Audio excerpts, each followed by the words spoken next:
আল্লাহ তাআলা বলে প্রত্যেকটা মানুষকে মৃত্যুর স্বাদ গ্রহণ করতে হবে।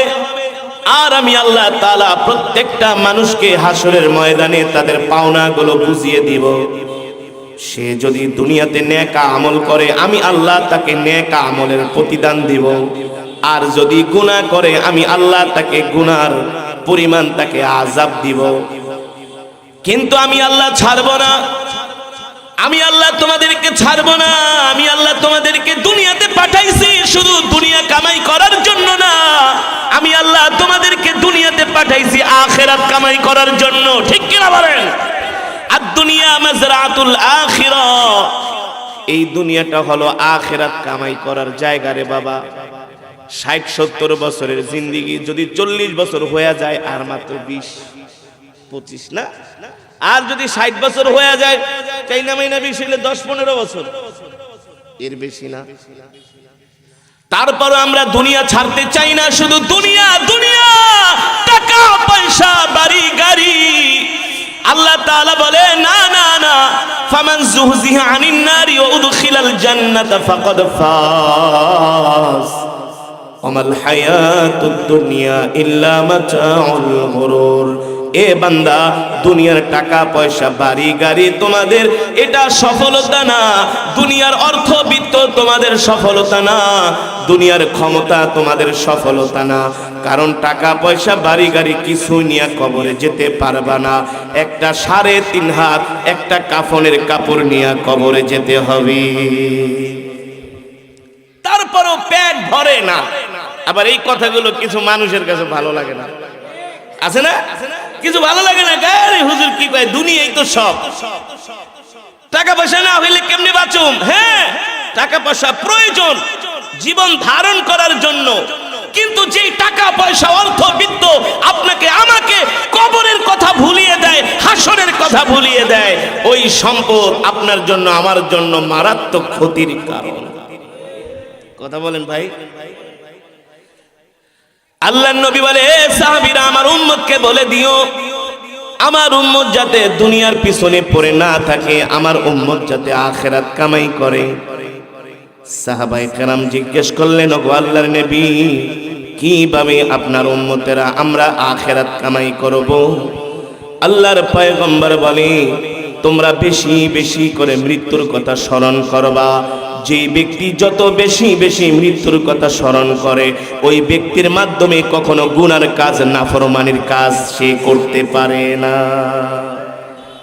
কারণ সে সব সময় চিন্তা করে, আমি আজকে মরে গেলে কালকে 2 দিন হারাম পয়সা কামাই আমি কার জন্য রেখে যাব? কারণ আমার সন্তান তো আমার হিসাব দিবে না, আমার স্ত্রী আমার সম্পদের হিসাব দিবে না। তুমি আরেকজনের মাথায় পিস্তল ঠেকায়া কোটি কোটি টাকা 2 নম্বরি করে কামাই করলা, তোমার স্ত্রীর সন্তান খাট পালঙ্কে ঘুমাবে, কিন্তু তোমার মরার পরে ওই সম্পদের হিসাব তোমাকেই দিতে হবে।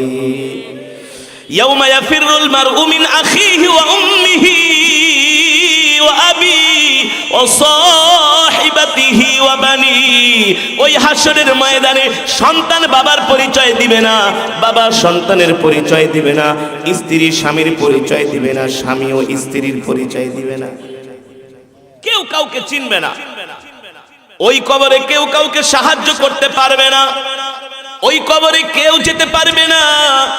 আল্লাহর নবী বললেন, ও সাহাবীরা আমার উম্মতকে বলে দিও, আল্লাহ তাআলা আমার উপর যে কোরআন নাজিল করেছে, একমাত্র এই কোরআনই পারবে কবরে তোমাদেরকে সাহায্য করতে। এই কোরআনই তোমাদের একমাত্র কবরে সঙ্গী হবে, বন্ধু হবে, এছাড়া আর কারো সাধ্য। ইযা উদিআল মাইয়িতু ফি কবরিহি জাআল কুরআনু ইনদা রাসিহি। এবার আসেন, যখন মৃত ব্যক্তিকে কবরের মধ্যে শোয়া একেবারে বাঁশ দিয়া মাটি দিয়া চাপা দেয়া দিবে, অন্ধকার হয়ে যাবে, কিছুই দেখবে না, আলো আতঙ্কিত ভীত সন্ত্রস্ত অবস্থায় সে শুয়ে থাকবে। বলবে, হায় রে, এতক্ষণ কত হাজার হাজার মানুষ দেখলাম, এখন তো কাউকে দেখি না, সবাই তো আমাকে ছেড়ে চলে গেছে, আমি এই অন্ধকার কবরে একা একা কিভাবে থাকবো?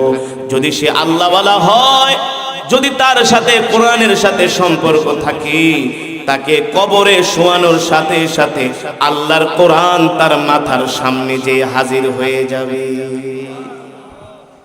ইযা উদিআল মাইয়িতু ফি কবরিহি জাআল কুরআনু ইনদা রাসিহি, আল্লাহর কোরআন তার কবরটাকে আলোকিত করবে সুবহানাল্লাহ। এবার কোরআন বলবে, বন্ধু তুমি ভয় পাও না, তুমি ঘুমাও, আমি তোমাকে পাহারা দিচ্ছি। কোরআন বলবে তুমি ঘুমাও, আমি তোমাকে পাহারা দিচ্ছি, তুমি কোনো চিন্তা করবা না, টেনশন করবা না। তোমার ছেলে সন্তান পরিবার পরিজন সবাইকে ছেড়ে তুমি একা একা কবরে আসো, কেউ আসতে পারবে না, আমি তোমার সাথী সঙ্গী, তুমি কোনো চিন্তাই করবা না। সুবহানাল্লাহ।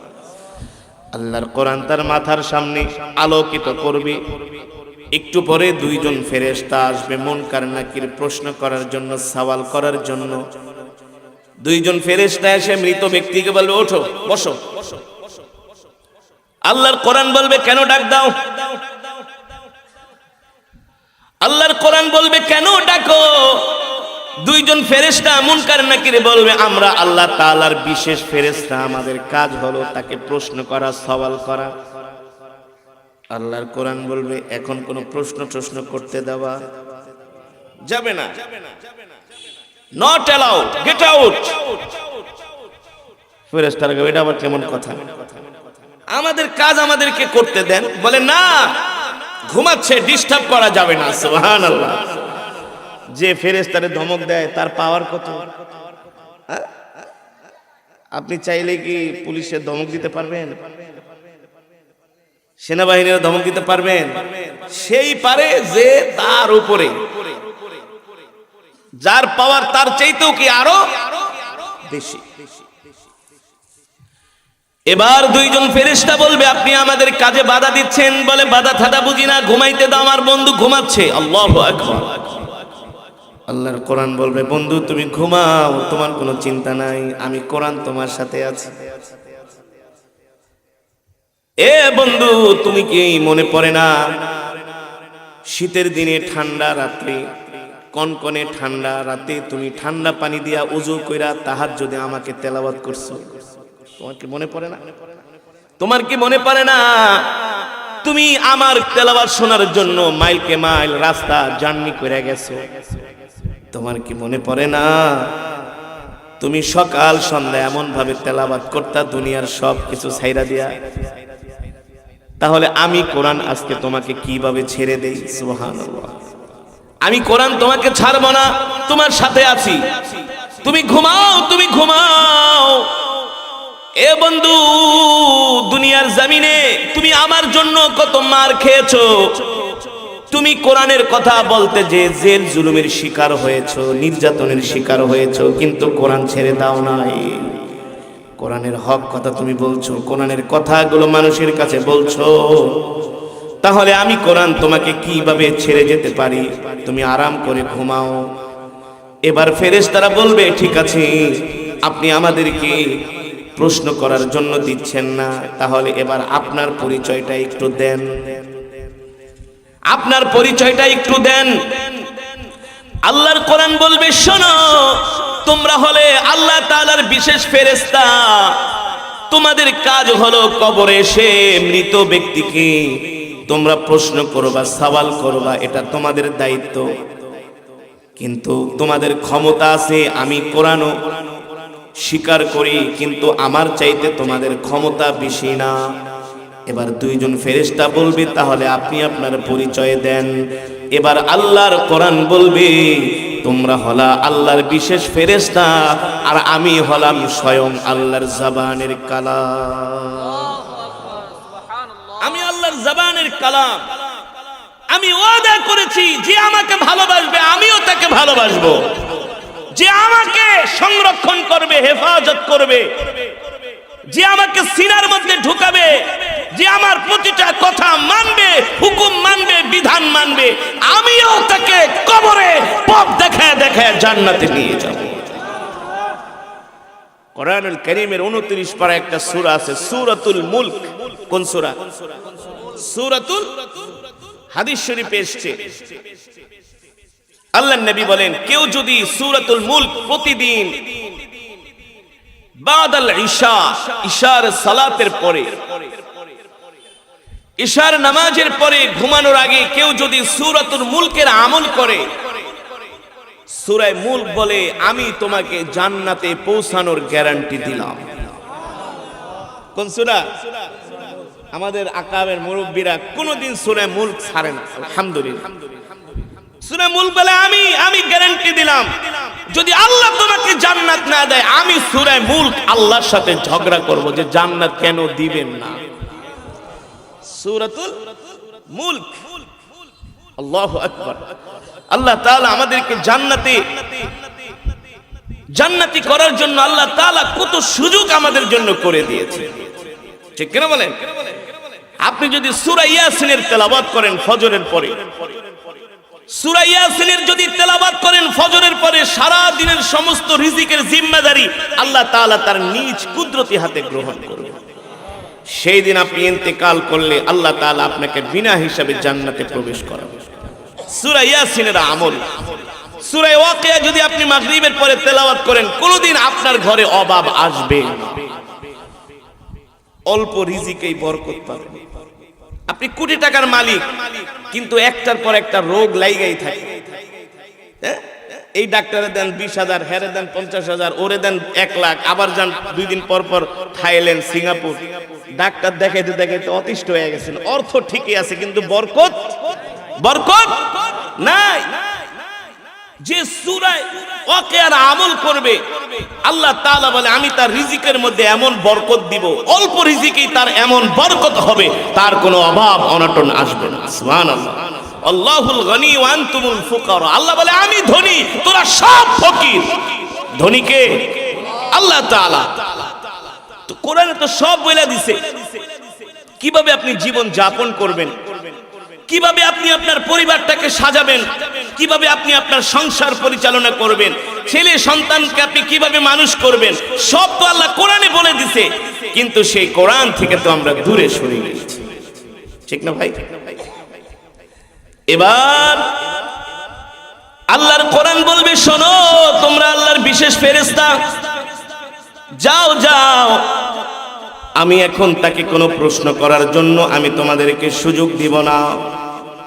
আমি স্বয়ং আল্লাহর জবানের কালাম। এবার ফেরেশতারা চলে যাবে, কোনো প্রশ্ন করার সাহস পাবে না। আল্লাহর কোরআন বলবে, বন্ধু তুমি ঘুমাও। সে ঘুমিয়ে থাকবে। আল্লাহ তাআলা হাসরের মাঠ কায়েম করবে। এবার কোরআন বলবে, তুমি আমার সাথে চলো। জাহান্নামের গেটের কাছে যাবে। জাহান্নামের ফেরেশতারা দেখবে তার সাথে আল্লাহর কোরআন আছে। আল্লাহু আকবার। জাহান্নামের দারোয়ানরা তাকে কোনো প্রশ্ন করার সাহস পাবে না। এবার যাবে মিজানের পাল্লার কাছে, সেখানেও দেখবে আল্লাহর কোরআন তার সাথে আছে। সুবহানাল্লাহ। এবার যাবে পুলসিরাতের কাছে। পুলসিরাত এমন একটা পুল, চুলের চাইতে চিকন, হীরার চাইতে ধার। যেই পুলসিরাতের নিচে থাকবে জাহান্নাম। 1000 মধ্যে 999 জন ছিটকে জাহান্নামে পড়ে যাবে। ওই জাহান্নাম দেখে, পুলসিরাত দেখে ভয়ে কাঁপতে থাকবে। আল্লাহর কোরআন বলবে, বন্ধু ভয় পেও না, আমি কোরআন তোমার সাথে আছি।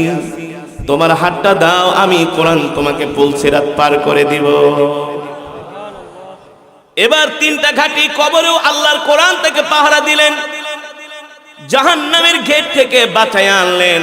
মিজানের পাল্লায় তার কোনো আমলনামা পাল্লায় দেয়া হলো না। পুলসিরাতের পুল পার করে দিলেন। এখন তার জান্নাতে যাওয়ার জন্য আর কোনো ঘাটি নাই, একেবারে মুক্ত, আর কোনো বাধা নাই। এবার আল্লাহ তাআলা তার জন্য এমন একটা জান্নাত রেখেছেন।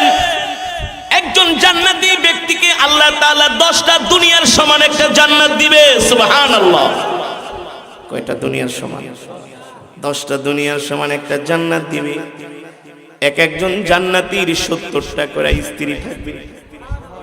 কয়টা বলতে পারেন হুজুর? এতগুলা স্ত্রী দিয়া কি করব? আরে মিয়া, বিয়ে একটা করছেন, আরো একটা করতে মন চায়, কিন্তু বইয়ের ডরে কয় না, ঘরে গেলে অশান্তি করবে। আমাদের অনেক মুসল্লি আছে, অনেক ভক্তবৃন্দ, হুজুর বিয়াতে একটা করছি, সম্পদের তো অভাব নাই, কিন্তু আর একটা তো করতে মন চায়, এত টাকা পয়সা দিয়ে কি করব, এত বড় বাড়ি গাড়ি দোকান ব্যবসা মার্কেট, কি করব এত সম্পদ, কাকে দিয়ে যাব এত সম্পদ, ছেলে মেয়ে তো একটা দুইটা, আরো দিয়ে একটা বিয়ে করলে যদি সন্তান হয়তো ভাগ করে দেওয়া যেতাম, তো করেন না কেন? হুজুর ঘরে গেলে মায়ের একটাও মাটিতে পড়বে, সব পিঠে পড়বে। আল্লাহর বান্দারা, আল্লাহ তাআলা একজন জান্নাতীকে 10টা দুনিয়ার সমান জান্নাত দিবে। ওই জান্নাতে তো একটা স্ত্রীতে হবে না, এই কারণে আল্লাহ তাআলা প্রত্যেকটা জান্নাতীকে 70টা করে হুর দিবে। সুবহানাল্লাহ। এই যে দুনিয়াতে এত কষ্ট করলেন, কোনদিন আল্লাহর হুকুম ছেড়ে দেন নাই, এক ওয়াক্ত নামাজ ছেড়ে দেন নাই, আল্লাহর কোনো বিধান ছেড়ে দেন নাই, আল্লাহ তাআলা তার বদৌলতে আপনাকে এমন জান্নাত দিবে। কেমন জান্নাত, কেমন জান্নাত, হাদাইকা ওয়া আনাবা ওয়া কাওয়াইবা আতরাবা ওয়া কাসান দিহাকা লা ইয়াসমাউনা ফিহা লাগওয়া ওয়ালা কিযাবা। আল্লাহ তাআলা এমন জান্নাত দিবে, এমন সুন্দর সুন্দর হুর দিবে, যেই হুর কোনোদিন দুনিয়ার চোখ দেখে নাই, যেই হুরদের দিকে তাকাইলে হাড্ডির মধ্যে যে মগজ আছে সেই মগজ পর্যন্ত দেখা যাবে। হুরদের চুলগুলো হবে একেবারে স্বর্ণের কালার, গোল্ড কালার। হুরদের শরীরগুলো হবে এত নরম, এত সফট। কেমন নরম, কেমন সফট, দুধের ডিমের মধ্যে যে একটা হলুদ কুসুম থাকে, ওই কুসুম যেমন নরম, তার চাইতেও হুরদের শরীর হবে আর নরম। আল্লাহু আকবার।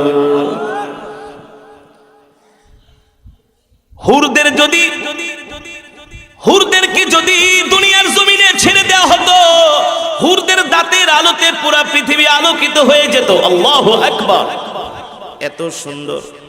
ওহুরুন আইন।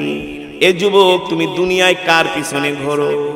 দুনিয়ায় কোন মেয়ের পিছনে ঘোরে রে যুবক? আল্লাহ তোমার জন্য এমন হুর বানায় রাখছে, এমন হুর বানায় রাখছে। আল্লাহ নবী বলেন, আমি যখন জান্নাত ঘুরতে গেলাম, আরশে আজিমে গেলাম, আমাকে ঘোরায় ঘোরায় জান্নাত দেখানো হলো। আমি দেখলাম জান্নাতের মধ্যে একটা হুর আমার দিকে উকি মারছে। আমি একবার তাকানোর পরে দ্বিতীয়বার আর তাকাইতে পারি নাই লজ্জায়। এত সুন্দর, এত সুন্দর। সুবহানাল্লাহ। আমি যখন মিশরে পড়াশোনা করতাম, মিশরে মাঝে মাঝে কায়রোতে কিছু মার্কেট আছে, অনেক ভালো ভালো জিনিস পাওয়া যায়, ভালো ভালো খাবার পাওয়া যায়, তো ওখানে ঘুরতে যাইতাম। মিশরের মানুষগুলো, পুরুষগুলো যে সুন্দর, এর চেয়ে আরো 100 গুণ সুন্দর হলো মিশরের রমণীরা, নারীরা। তো আমি চিন্তা করতাম, মিশরের নারীরা যদি এত সুন্দর হইতে পারে, তাহলে আল্লাহ জান্নাতে কেমন সুন্দর হুর বানায় রাখছে। এই কারণে দুনিয়া না ঘুরলে আপনার অভিজ্ঞতা হবে না, আপনি বুঝবেন না যে আল্লাহ দুনিয়াতে কি বানিয়েছেন। চেচনিয়া, বসনিয়ার কিছু রাশিয়া মহাদেশের অনেক মুসলিম দেশ আছে, Chechnya, Bosnia, Kazakhstan, Uzbekistan, Tajikistan, এই সমস্ত দেশের ছেলে মেয়েরা মিশরে পড়াশোনা করে। এত সুন্দর পুরুষদের চেহারা, আর মহিলাদের কথা তো বাদই দিলাম। তো আল্লাহ যদি দুনিয়াতে রক্ত মাংস দিয়ে যদি এমন মানুষ বানাইতারে, তাহলে জান্নাতে আল্লাহ কেমন হুর বানায় রাখছে, কেমন গেলমান বানায় রাখছে। পর্যন্ত তেলাওয়াত করেছিলে, ততক্ষণ পর্যন্ত আমি দাঁড়িয়ে দাঁড়িয়ে তোমার তেলাওয়াত শ্রবণ করেছি।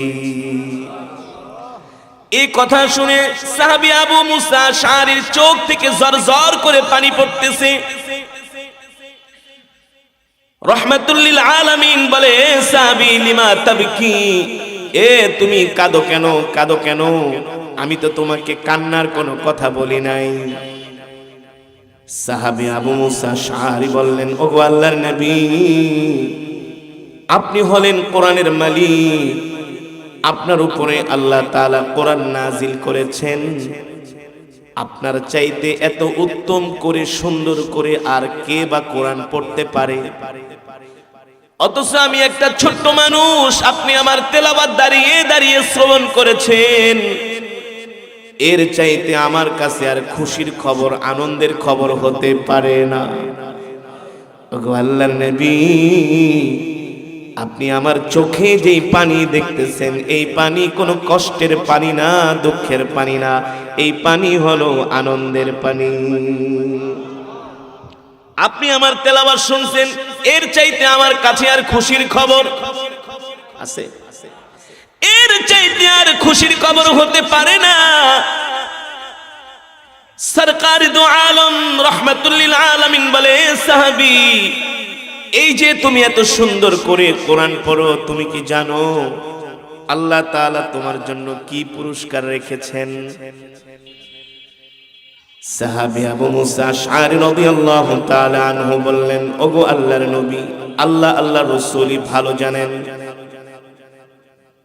রহমাতুল লিল আলামিন বললেন, এ সাহাবী, এই যে তুমি এত সুন্দর করে কোরআন পড়ো, মানুষদেরকে কোরআন শোনাও, এই কারণে আল্লাহ তাআলা তোমাকে তার জান্নাতের মধ্যে প্রবেশ করাবে। মান ক্বরাআল কুরআন ফাস্তাযহারাহু ফাআহাল্লা হালালাহু ওয়া হাররামা হারামাহু আদখালাহু আল্লাহুল জান্নাহ। আল্লাহু আকবার। যে আল্লাহর কোরআন পড়বে, কোরআন অনুযায়ী আমল করবে, কি অনুযায়ী? কোরআন অনুযায়ী আমল করবে, হারামকে হারাম মনে করবে, হালালকে হালাল মনে করবে।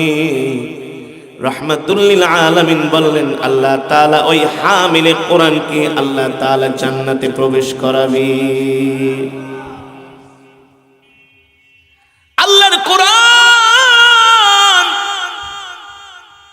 আল্লাহর জবানের কালাম কোরআন, আল্লাহ রাসূলের হাদিস, যে আল্লাহর কোরআনের সাথে সম্পর্ক রাখি, আল্লাহর কোরআন তাকে কবরের মধ্যে পাহারা দিবে। কুল্লু নাফসিন যায়িকাতুল মাউত, প্রত্যেকটা মানুষকে মৃত্যুর স্বাদ না, প্রত্যেকটা মানুষকে মরতে হবে। মরণ থেকে কেউ বাঁচতে পারে না, আমরাও পারবো না। আর মৃত্যুর পরে তো আমাদেরকে কবরে যেতে হবে। ওই কবরে মাও যেতে পারবে না, বাবাও যেতে পারবে না, আত্মীয় স্বজন পাড়া প্রতিবেশী কেউ যেতে পারবে না। ওই কবরে কেউ সাথী হবে না, সঙ্গী হবে না, বন্ধু হবে না। ওই কবরে আমাদেরকে কেউ সান্ত্বনা দিবে না, একমাত্র আল্লাহর কোরআন ছাড়া। সুবহানাল্লাহ। তাহলে বলেন, এই কোরআনের মজমায় যে আসে না, কোরআন যে পড়ে না, তার মতো হতভাগা কপাল পোড়া আর হতে পারে? ইযা উদিআল মাইয়িতু ফি কবরিহি জাআল কুরআনু ইনদা রাসিহি। আল্লাহর নবী বলেন, ও সাহাবীরা, আমার উম্মতকে বলে দিও, আমার উম্মত যখন ইন্তিকাল করবে, আর যখন আমার উম্মতকে কবরের দিকে নিয়ে যাবে, যখন তার লাশটা খাটিয়ার মধ্যে রাখবে, চাদর মুড়ি দিয়ে রাখবে,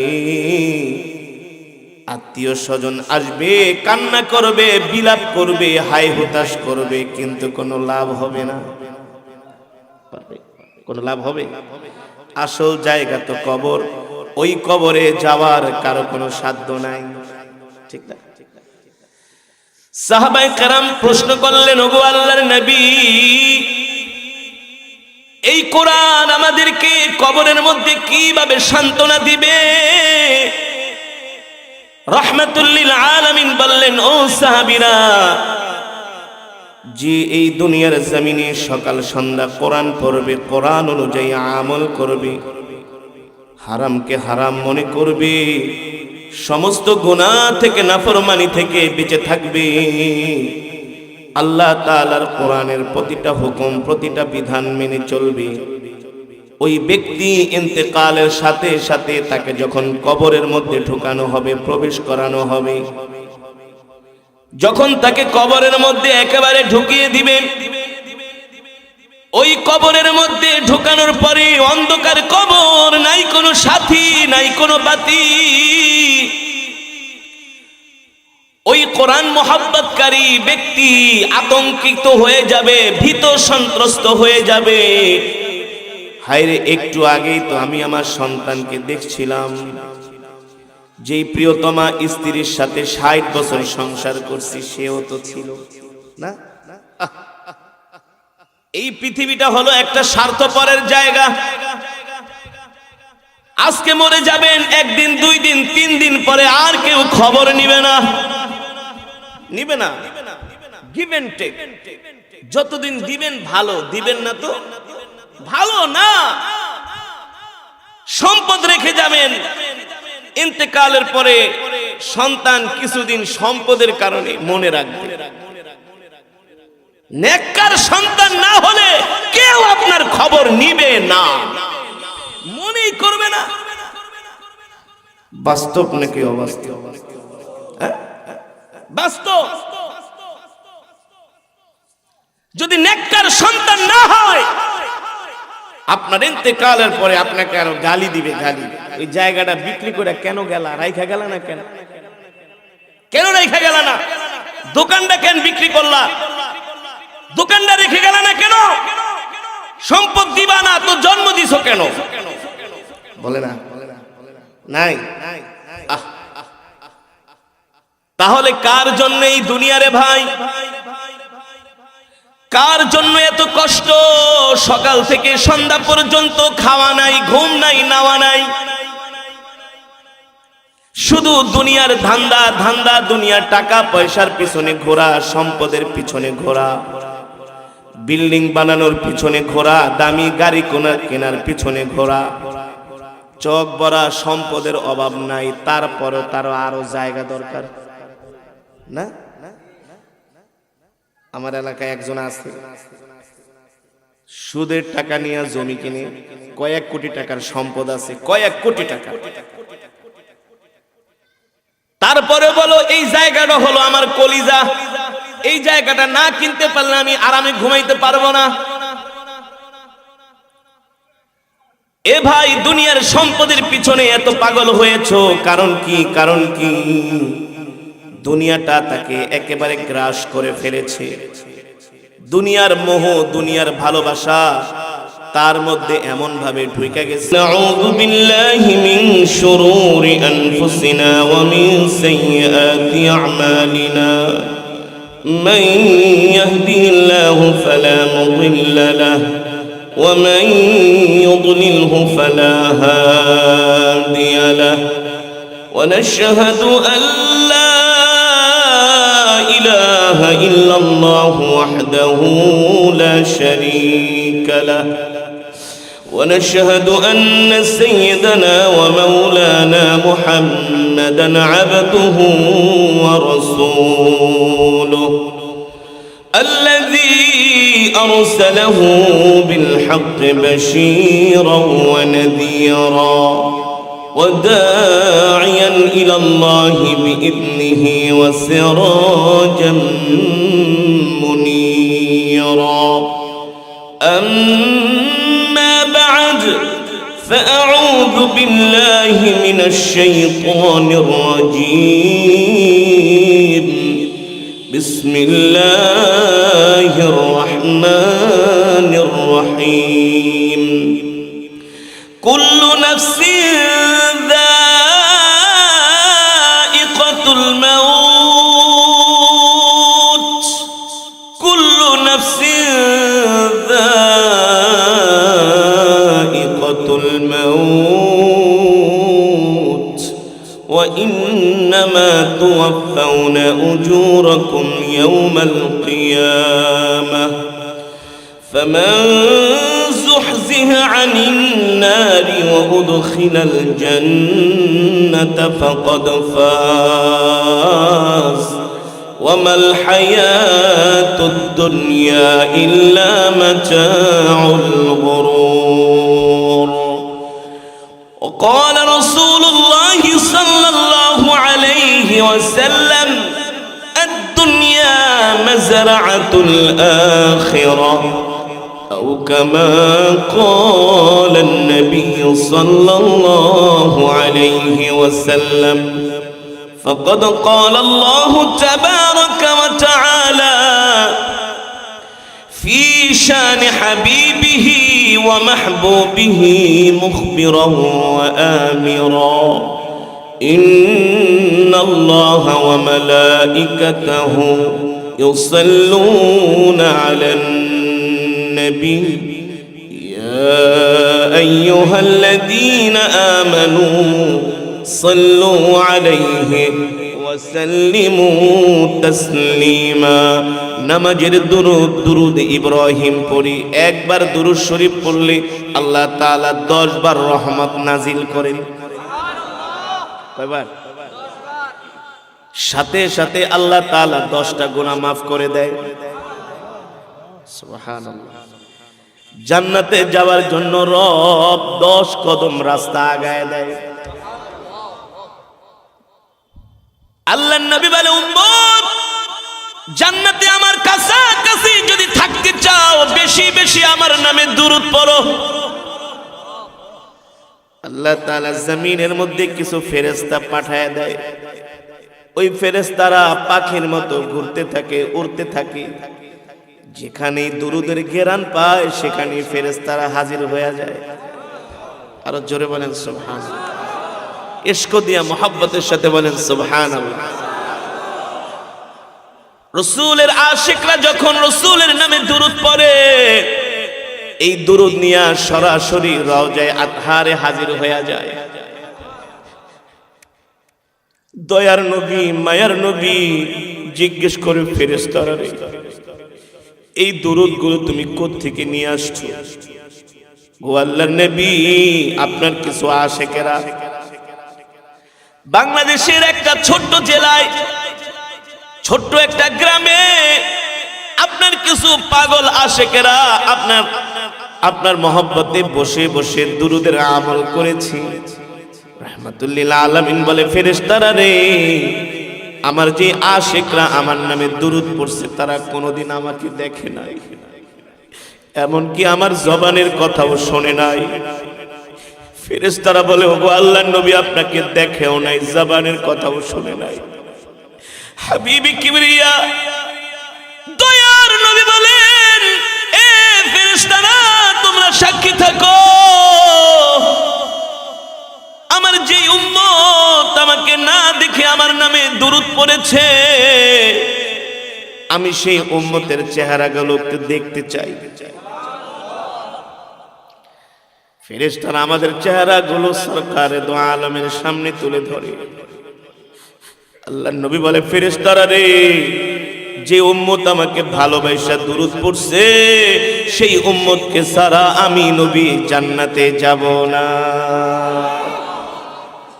এবার বলেন দুরূদের ফজিলতের কথা কেন বললাম মান সাল্লা আলাইহি ওয়াহিদান সাল্লাল্লাহু আলাইহি ওয়াসাল্লাম আশা আল্লাহর নবী বলে উম্মত আমার প্রতি দুরূদ পড়বা একবার রব তোমার প্রতি রহমত নাজিল করবে 10 বার আমি এই কারণে দুরূদের ফজিলতের কথা বললাম অনেক মাহফিলে কিছু মুসলমান আছে তারা বোঝে না দুরূদ পড়ার সময় চুপ করে থাকে আস্তে আস্তে পড়ে আছে না এটা দেখলে আমার খুব কষ্ট লাগে আরে আপনি যদি পেয়ারা নবীজির শানে দুরূদ যদি আবেগ দিয়ে মোহাব্বত দিয়ে পড়তে না পারেন আপনি কেমন রাসূলের উম্মত ঠিক না বলেন রাসূলের নামে দুরূদ পড়ার সময় মানুষ বলবে এটা রাসূলের একটা পাগল আশেক পাগল হয়ে যায় বেকরার হয়ে আমি দেখেছি আমাদের মুরব্বীরা আল্লামা শাহ আহমদ শফি রহমতুল্লাহ আলাইহি তিনি দুরূদ পড়লে তার সামনে কোনো নাতে রাসূল গাইলে সে ছোট বাচ্চার মতো তার চোখ দিয়ে ঝরঝর করে পানি পড়ে আল্লামা জুনায়েদ বাবুনগরী রহমতুল্লাহ আলাইহি এত রাগী মানুষ ছিলেন কিন্তু তার সামনে কেউ যদি একটা নাতে রাসূল গাইতো সে একেবারে ছোট বাচ্চার মতো আস্তে করে একদম কান্না করে করে সে নাতে রাসূল শুনতো এত রাসূলের প্রতি ভালোবাসা আমরা জান্নাতে যাব আমাদের কোনো আমল আছে বলেন আছে এই নামাজ দিয়ে কি আমরা জান্নাতে যেতে পারবো কোনোদিনই সম্ভব না। এই তেলাওয়াত দিয়ে কি আমরা জান্নাতে যেতে পারবো? কোনোদিনই সম্ভব না। আমাদের আমল আমাদেরকে জান্নাতে নিতে পারবে না। আমাদের দান সাদাকা আমাদের জান্নাতে নিতে পারবে না, কারণ আমাদের সব আমলের ভিতরে কমজোরি, সব আমলের ভিতরে কিছু না কিছু ভুল ত্রুটি আছে, ঠিক কিনা বলেন? রব যদি একটা ভুল ধরে বাঁচার কোনো উপায় আছে? কিন্তু আপনাকে আমাকে তো সুপারিশ করে শাফায়াত করে জান্নাতে নিবেই, কলিজার টুকরা নেবেই। তার প্রতি মহব্বতে দুরূদ পড়ার দরকার আছে কি আছে না? এখন আমরা মহব্বতে দুরূদ পড়ব আওয়াজ করে করে, ইনশাআল্লাহ। পড়েন আল্লাহুম্মা সাল্লি আলা মুহাম্মদ ওয়া আলা আলি মুহাম্মদ কামা সাল্লাইতা আলা ইব্রাহিম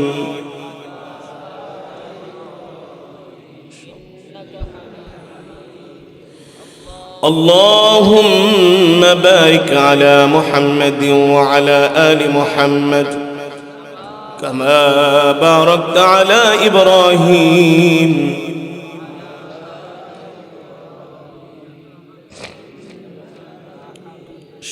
ما شاء الله ما شاء الله الله تعالى شكل الدرود کے قبول کرو بلغ العلا بكماله كشف الدجى بجماله حسنت جميع خصاله صلوا عليه وآله আসুন হৃদয় উজাড় করে আল্লাহর প্রেমে জিকির করি।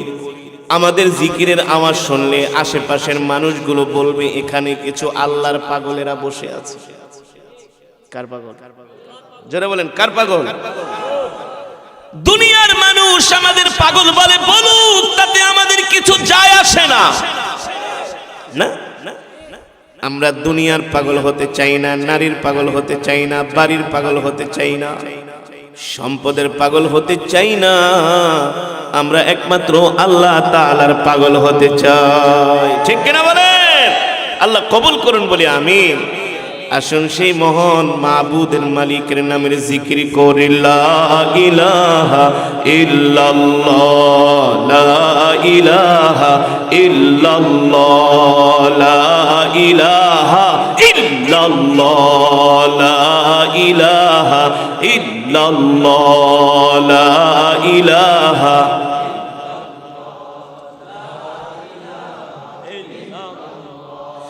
لا إله إلا الله لا إله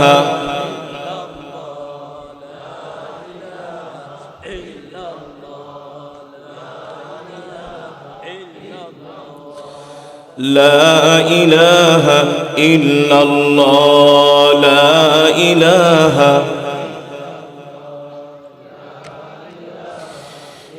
لا ইলাহা ইল্লাল্লাহ মুহাম্মাদুর রাসূলুল্লাহ। মুহাব্বতের সাথে বলি সাল্লাল্লাহু।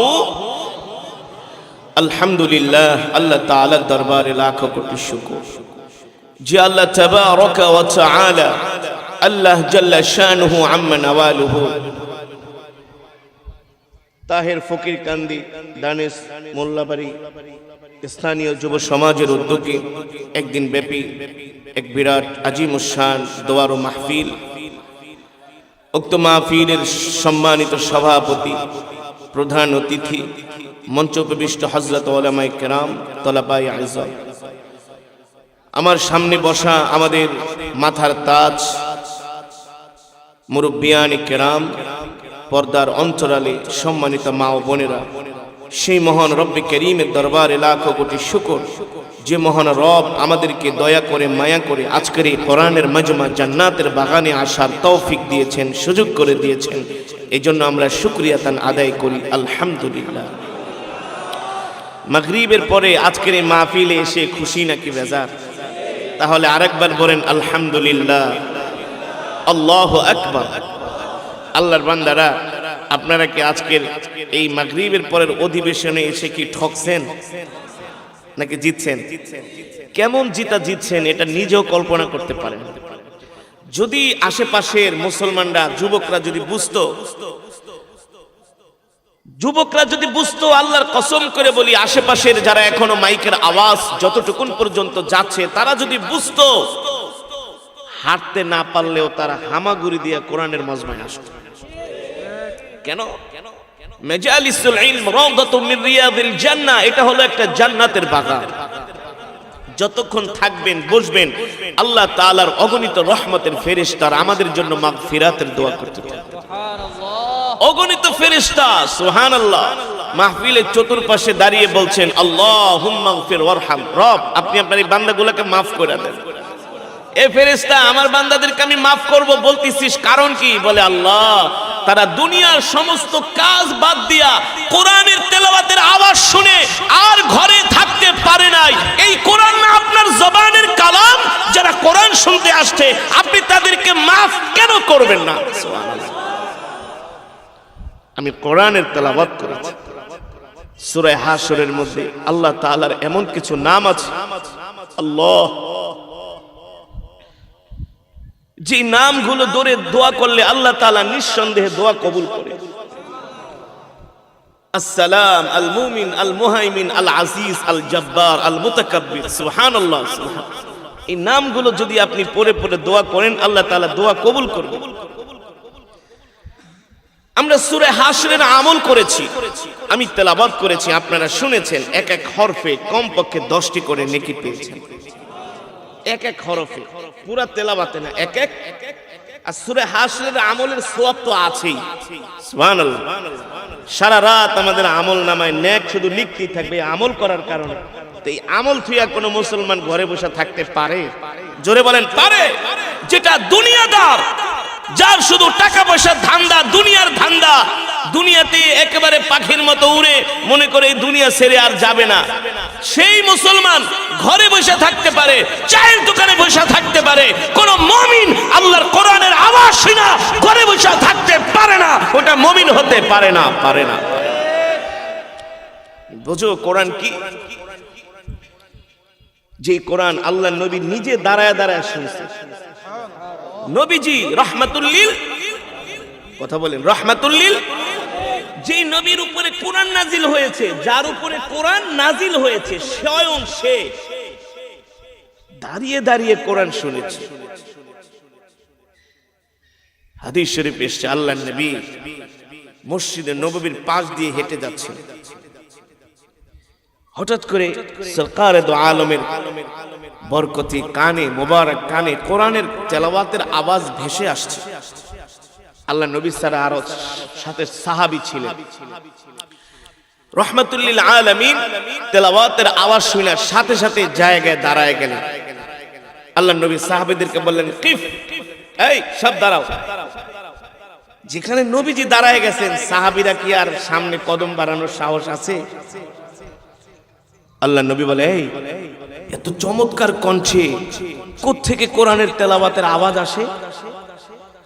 এত শ্রুতিমধুর কণ্ঠে, হৃদয়গ্রাহী কণ্ঠে। সাহাবায়ে কেরাম বলল, আল্লাহর নবী, আপনার ওই যে সাহাবী আছে না, কোরআনের কারি, কোরআনের কারি আবু মুসা আশআরী রাদিয়াল্লাহু তাআলা, চার কণ্ঠ ছিলেন, দাউদি কণ্ঠ, সুবহানাল্লাহ। এই তেলাওয়াত শুনে আল্লাহর নবী বলে, আমার সাহাবী আবু মুসা আশআরী? নাম ইয়া রাসূলুল্লাহ। নবীজি জায়গায় দাঁড়িয়ে গেলেন, সাহাবী তেলাওয়াত করছেন আর সরকারে দো আলম তেলাওয়াত দাঁড়িয়ে দাঁড়িয়ে শুনতেছেন। সুবহানাল্লাহ। এত মনোযোগ দিয়া, কদম বাড়ান নাই, যেখানে আছেন সেখানে। যারা রাসূলের আশিক হয় তারা এমনই হয়। আমি যে ওস্তাদের কাছে বুখারী পড়েছি, আমার ওস্তাদ যাত্রাবাড়ি মাদ্রাসার মুহতামিম, মজলিসে দাওয়াতুল হকের আমির, মহিউস সুন্নাহ আল্লামা মাহমুদুল হাসান দামাত বারকাতুহুল আলিয়া। আমি গাজীপুরে এক মাদ্রাসায় জামিয়াতুল উলুমুল ইসলামিয়া খাতমে বুখারীর বিশাল মজমা, তো সেখানে আমি তেলাওয়াত করছিলাম। হুজুর কেবলমাত্র আয়েশা মেহমানখানায় ঢুকছে, তো নাস্তা খাবে, চা দিছে, চায়ের কাপটা কেবল মুখে দিছে আর তেলাওয়াত শুরু করেছে। জিজ্ঞেস করলেন, কে তেলাওয়াত করে?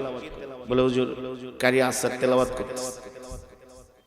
খাওয়া দাওয়া সব বন্ধ করো, এখন কোনো খাওয়া দাওয়া চলবে না, জানলাটা খুলে দাও। জানলা খুলে দিল, বলে সবাই কোরআন শোনো। সুবহানাল্লাহ। এই হলো কোরআনের প্রতি সম্মান, ভালোবাসা। আল্লামা শাহ আহমদ শফী রহমতুল্লাহ আলাইহি, আমি যখন হাটাজারি মাদ্রাসায় তেলাওয়াত করতাম, হযরত ছোট বাচ্চার মতো একেবারে কান্না করতেন আর তেলাওয়াত শুনতেন। এই হলো কোরআনের প্রতি ভালোবাসা। যেখানে আল্লাহর নবী সরকারে দো আলম নিজে দাঁড়ায় গেছেন, বলে আর সামনে যাওয়া যাবে না, সবাই দাঁড়াও, আর কদম বাড়ানো যাবে না। আল্লাহর নবী সাহাবী তেলাওয়াত শুনছেন লম্বা সময় দাঁড়িয়ে। সাহাবী তেলাওয়াত শেষ হয়ে গেল,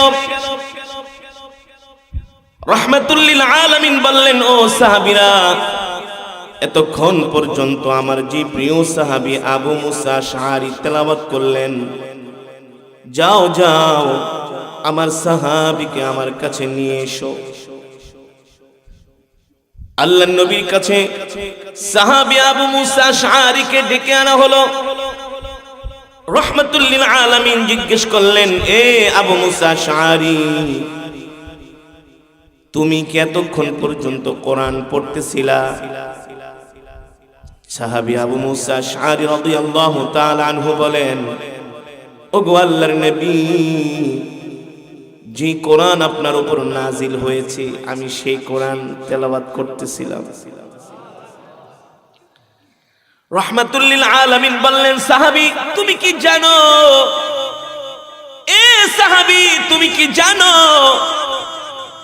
তুমি তেলাওয়াত করতেছিলা আর আমি এই রাস্তা দিয়া হেঁটে যাচ্ছিলাম, কিন্তু তোমার তেলাওয়াতের সুর শুইনা আমি আর সামনে কদম বাড়াতে পারি নাই। তুমি যতক্ষণ